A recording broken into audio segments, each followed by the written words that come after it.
Você quer continuar surdo e mudo? Ele disse sim. E ele trabalhava muito, agora eu não sei em que lugar que ele está. Por quê? Vocês falam, dizia assim, ó, vocês falam muita bobagem. Eu não quero ouvir.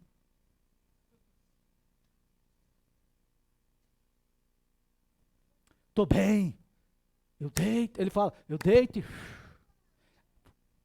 Vocês.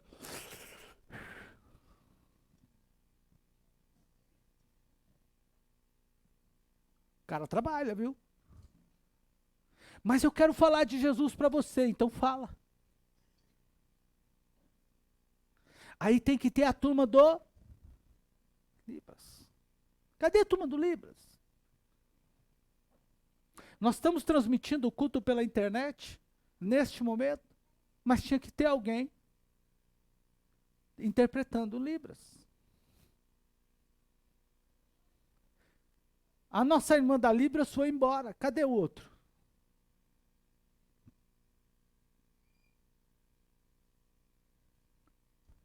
Percebam que nós estamos transmitindo o culto pela internet. Mas se tiver alguém surdo, tudo bem, ele pode ler, porque o Vitor tem aí o dispositivo de legenda, né? Mas e se não tiver? E se o cara não sabe ler?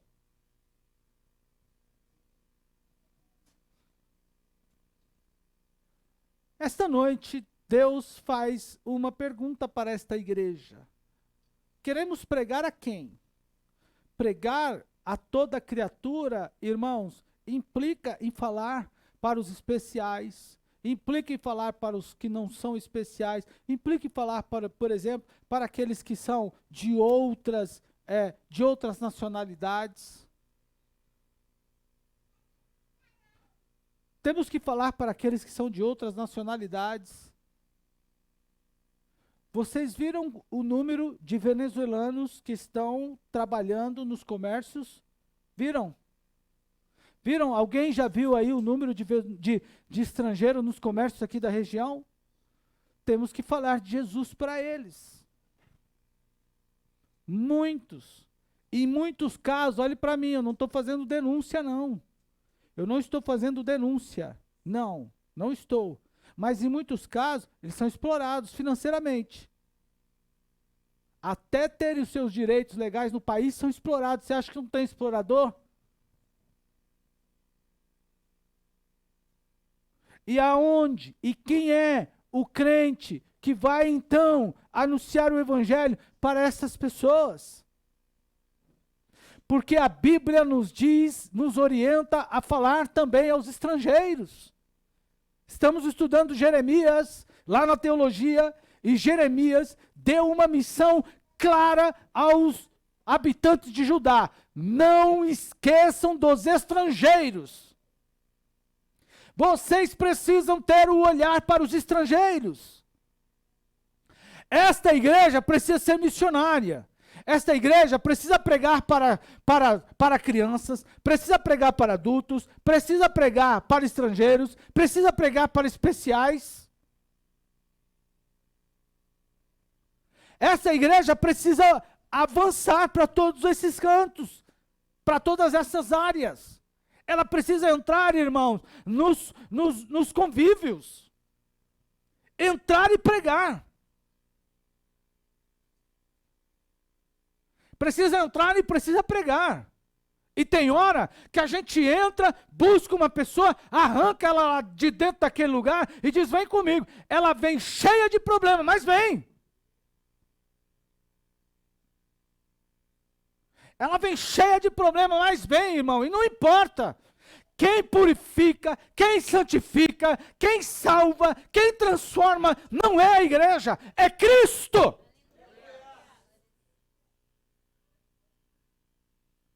Ide por todo mundo. Então, nós precisamos fazer isso. À semelhança de muitos outros, dos quais eu falei. Então, o que ele fez? Ele deu a missão, a extensão, o alcance, o público. Agora, qual era a missão completa? Batizar, pregar, batizar discipular. Para pregar, precisamos aprender o evangelho. Para batizar, tem que ter a água. Mas de discipular, tem que ter o professor. Discípulo. Como faz um discípulo? Olhe para mim aqui. Como é que faz um discípulo? Discípulo, irmão, nos dias de Jesus, era feito um a um. Uma pessoa e um mestre. Era um e um. Um sentadinho de frente para o outro, fazendo o ensinamento. A igreja precisa discipular. Daqui um dia vamos ter batismo. Já tem uma turma aí se preparando para ser batizado. E vamos tirar, quem não conhece, aqui tem um tanque batismal.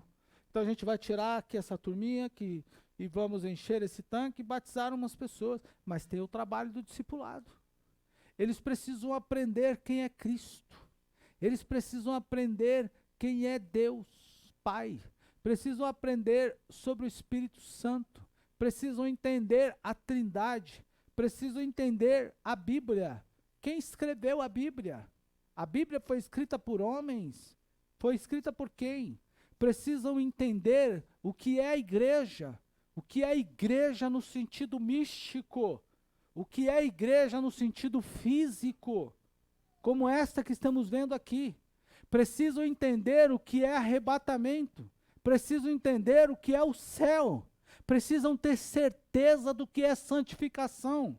Precisam entender o que é justificação. Está vendo, pastor? O senhor está falando de umas coisas que eu não estou entendendo. Espera aí, eu fiz uma pergunta há poucos dias aqui, eu não sei em que lugar foi, que culto foi, em que evento que foi, mas eu perguntei, quando eu vou conseguir me santificar a mim mesmo? Que ato eu sou capaz de fazer que eu posso me santificar? Eu preguei aqui que nós sequer sabemos os pecados que cometemos. Salmo 32, se eu não me engano, o salmista disse o seguinte, me perdoa pelos pecados ocultos que eu cometi e nem sei que é pecado. Eles precisam saber, irmão, então olhe para mim, preste atenção no que eu vou dizer. Eu não consigo me santificar, por mais que eu faça. Posso me trancar dentro de casa, posso desligar a TV, posso desligar o rádio, posso desligar a internet, posso não falar com ninguém. Isso me santifica? Isso só me separa, mas não me santifica. Quem me santifica? Quem tira o pecado que está em mim? Quando Adão pecou, olhe para mim, Adão e Eva não tiveram filhos antes do pecado, só depois. E quando eles pecaram e passaram a ter filho, quando eles pecaram, o corpo, a natureza de Adão e Eva foi deturpada, desfigurada. Então, quando eles passaram a ter filho, a degeneração provocada pelo pecado de Adão e Eva passou aos filhos, e os filhos foram gerando outros filhos. Por isso, todos pecaram e destituídos foram da glória de Deus. Agora, todos pecaram, ok, então toda a raça humana, mas Cristo não pecou. E a Bíblia diz, se por um homem entrou o pecado no mundo e toda a raça humana pecou, também por um homem entrou a santificação no mundo. E todo aquele que nele crê será salvo e santificado. Então, veja, eu não consigo me manter santo, mas Ele é santo. Ele venceu o pecado e Ele me justificou. Então o diabo diz todo dia a Deus, o Marcos é um pecador. Jesus diz, sim, é que eu santifiquei. Glória seja dada ao nome do Senhor. Então eles precisam entender sobre isso. E quem é que vai ensinar? Quem é que vai ensinar? Quem é que vai ensinar sobre tudo isso? Eles precisam adorar a Deus. E quem é que vai ensinar? Portanto, irmão, esse é o dever da igreja. Anunciar a todos os povos o que significa, por exemplo, que Jesus veio fazer. O que Jesus quer e para onde iremos. Precisam anunciar a todos que há uma libertação proposta por Deus para todo aquele que pecou, para todo ser humano. Me lembro de uma jovem chamada Cristina, que eu conheci quando eu trabalhava lá na década de 90 numa empresa, e ela disse o seguinte: Marcos, ela era muito bonita, linda, e ela disse o seguinte: você acha que Deus vai mandar uma pessoa igual a mim, olha, para o inferno de sem curva? Vai direitinho, assim, ó, sem curva, vai cair direitinho. Irmão, não é beleza que leva o homem para o céu.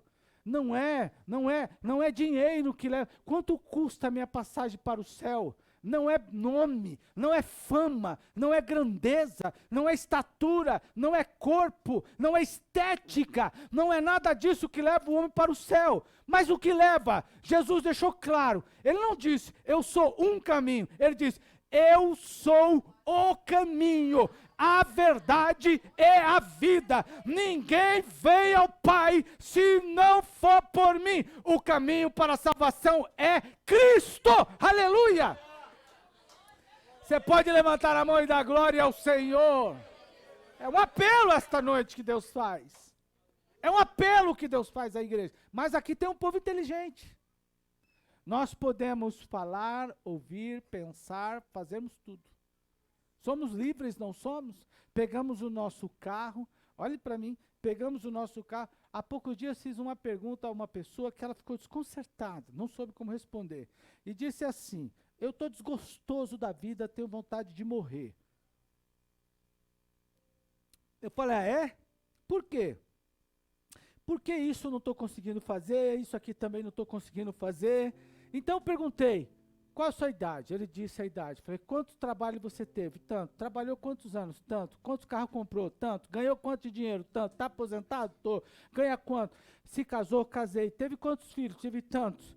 Quantas coisas você fez mesmo, então, nesse sentido? Conheceu pessoas? Conheci. Me cite 10 pessoas, por exemplo. Pode pegar seu telefone, pode fazer uma ligação para A, para B, para C. Se agora quiser ir para algum lugar, você pode ir? Posso. Posso ir para aqui, posso ir para ali, posso ir para colar, posso ir para lá, posso ir para colar? Pode. Se conhecer uma pessoa hoje, pode se casar? Posso. Pode dizer não para outra? Posso. Pode fazer qualquer tipo de negócio nesse sentido? Posso. Eu falei, muito bem. Você está desgostoso porque não consegue fazer, mas já fez muitas coisas e pode fazer outras, não é? Já fez muitas coisas e pode fazer outras. Agora me responda uma questão. Tem gente que nunca vai dirigir um carro. Tem gente que nunca vai se casar. Tem gente que nunca vai ter um registro em carteira. Tem gente que nunca terá um filho. Tem gente que nunca vai poder educar. Tem gente que nunca vai ser apresentado numa nova empresa.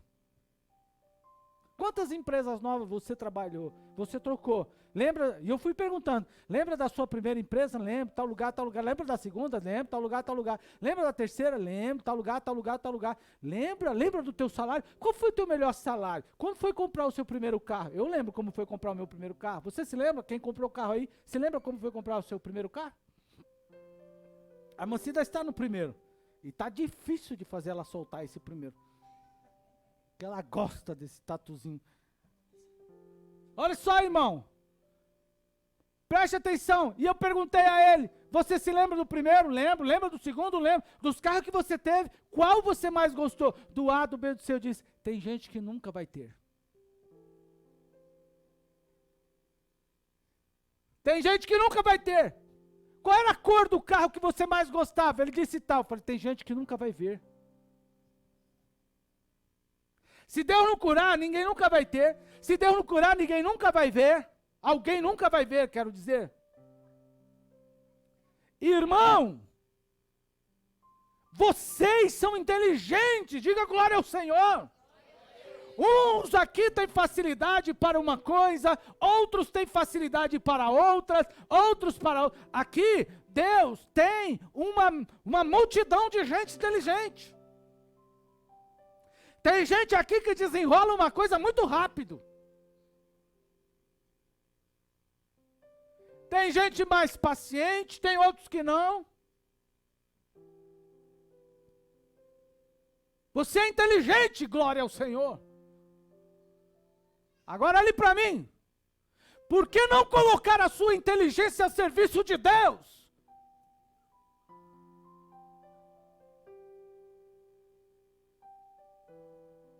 Por que não colocar a sua competência, o seu know-how a serviço de Deus? Pastor, o que é know-how? É o seu conhecimento, é aquilo que você foi buscar lá na universidade. Por que não pôr a sua expertise a serviço de Deus? Por exemplo, pastor, o que é expertise? A minha experiência. Eu não sou pedreiro, mas eu sei muito bem como é entortar um prego numa barra de sabão. Eu faço isso muito bem. Toda vez que eu vou bater um prego na barra de sabão, eu entorto ele. Entorto o prego. Olhe para mim. Por que você não coloca a sua expertise a serviço de Deus? A sua experiência. Coloca a serviço de Deus. Deus te deu inteligência.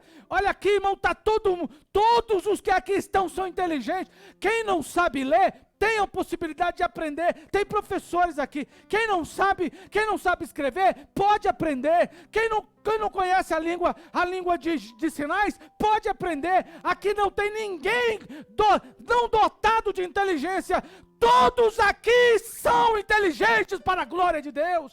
E Deus pode abençoar você em tudo. Glória ao nome do Senhor. Coloque-se a serviço de Deus. Coloque-se a serviço de Deus. Eu estava no trem indo para Lapa. Eu estava fazendo um curso lá esses dias. Fiz 2 meses de curso de primeiro sábado de janeiro até março. E peguei lá, tomei o trem lá na estação, não lembro qual é o nome da estação lá, antes de Osasco. Presidente Altino. Estava lendo um texto. Quando eu estou no transporte público, eu gosto de ler. Estava lendo um texto. Daqui a pouco o trenzão lotado, irmão. Mas estava lotado de manhã. Lotadão. Levantou uma senhora. Acho que de uns 70 e tantos anos. Daí para lá. Mais ou menos assim. Ela levantou, ela estava sentadinha. Ela se levantou. Bom dia, senhoras e senhores. Aí eu, como mais um daqueles que estão ouvindo, não dá muita atenção, né? Queria falar de algo para vocês, tão importante, precioso, de alguém maravilhoso que talvez muitos de vocês aqui não conheçam. Aí eu parei e fechei meu livro, né? Falei, vamos ver o que ela vai falar. Irmão, esta mulher trouxe um sermão lindo, maravilhoso naquela manhã, sobre o amor de Deus para aquele público. Não deu tempo de eu ver o resto, porque chegou a estação da Lapa, eu tive que descer. Mas eu quase que aceitei Jesus, e foi agora de novo. Olha que habilidade. Não é bom? Alguém poderá dizer assim, mas que bobagem fazer isso, irmão. Certamente, alguém como eu, não esqueceu a pregação daquela mulher, que eu estou trazendo aqui agora para vocês. Você é inteligente, você pode dizer amém? Precisamos avançar na evangelização. Nesta mesma hora, tem o pastor pregando lá no Mato Grosso. O pastor Ricardo está pregando lá no Mato Grosso. Está falando de Jesus. E ele conta com o carnê do pezinho que você tem. Qual é o tamanho do seu sapato? Se você calça 35, R$3,50, pega o envelope agora e coloca lá. Se você calça 40, coloque lá os seus R$4. Se você calça, seja lá qual o tamanho do seu pé, do seu sapato, o número do seu sapato, coloque lá, irmão. Isso não vai te fazer mais feliz ou mais triste, mais rico ou mais pobre, não.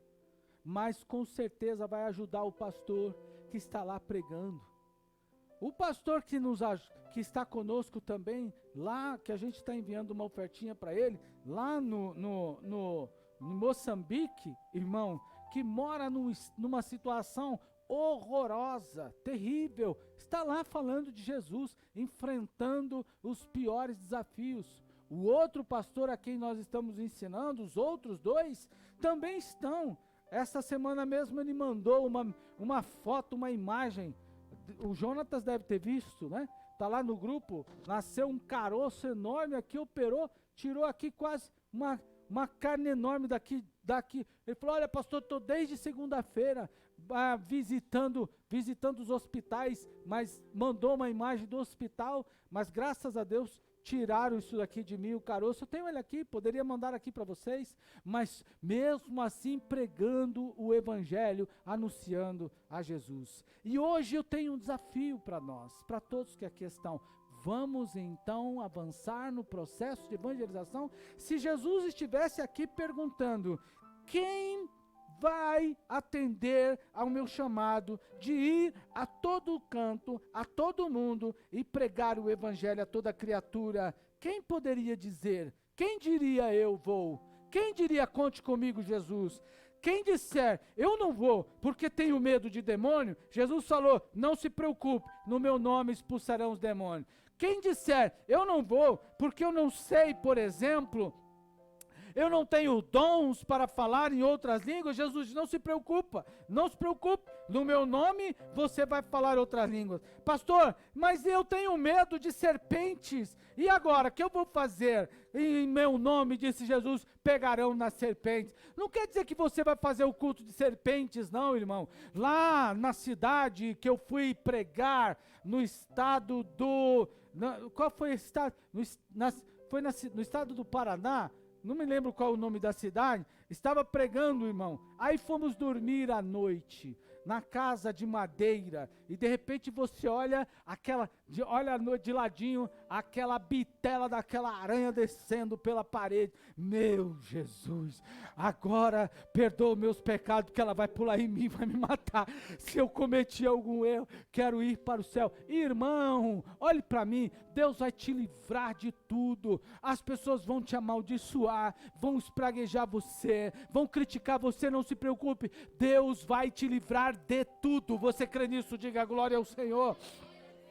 Aleluia. Pastor, eu tenho medo. E se eu comer ou se eu beber alguma coisa mortífera? Tanta coisa que eu já comi, irmão, que eu nem sei se era boa, e o que não era bom foi bom. Não importa. O que importa, irmão, é que com ação de graça, tudo que eu como, Deus dá vitória. Olhe para mim. As pessoas têm medo.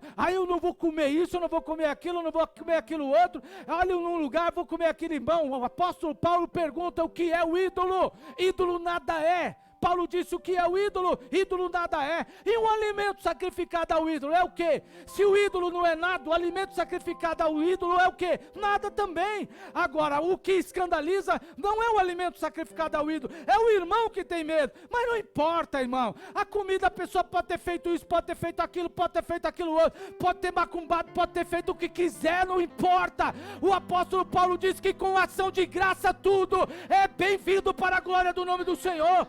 Você vai comer, você vai viver, você vai ter saúde, você pode ter glória ao nome do Senhor. Fecha os olhos e come. Eu fui à casa de uma pessoa, o irmão falou assim, vamos fazer uma visita aqui, pastor, mas fecha os olhos, fecha o olho, entra, fecha o olho, e o cara vai botar café, era só ele e a filha, e o cara vai colocar café no copo. Irmão, a filha, paraplégica, na cama, quase 40 anos, só um idoso e uma mulher. A coisa mais horrorosa do mundo que você pode imaginar. Olhei no fogão, aquela coisa toda suja, aquela comida de 355 anos, e aquele bule, aquele copo preto, aquela coisa, irmão, sujo. Quando eu falo preto, falo de sujo, nesse sentido, tá bom?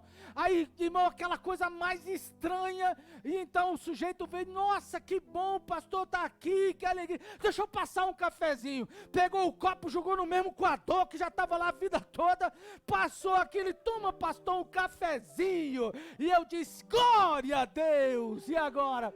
E o irmão já tinha me dito, tome, porque se o senhor não tomar, ele não deixa nem o senhor orar. Eu disse, Senhor, eu já tinha orado em casa, né? Abençoa, louvado seja Deus, e você põe o copo, já vem todo aquele cheiro, aquela coisa toda no copo, e tomei, tô aqui, feliz, glória seja dada ao nome de Jesus, aleluia, irmão.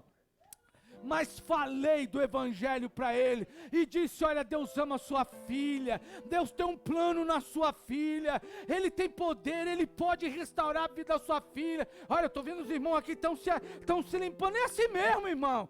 Deixa. E o irmão falou esses dias para mim lá: quando o senhor vier aqui na África, o senhor vai comer isso aqui. E ele mostrou o prato para mim, aquelas coisas andando no prato. O senhor vai comer isso aqui, pastor. A irmã Cida falou assim: eu não vou. Irmão, não vou. Ela disse: eu não vou. Falei: vamos sim. Ela disse: eu não vou. Vai sim, irmão. Deixa Deus trabalhar na sua vida. Você é inteligente. Você vai ganhar o seu vizinho, vai ganhar o parente, vai ganhar o irmão, vai ganhar o especial, vai ganhá-lo para Jesus. Você pode dar glória ao nome do Senhor. Levante a sua mão e diga: eis-me aqui, Senhor.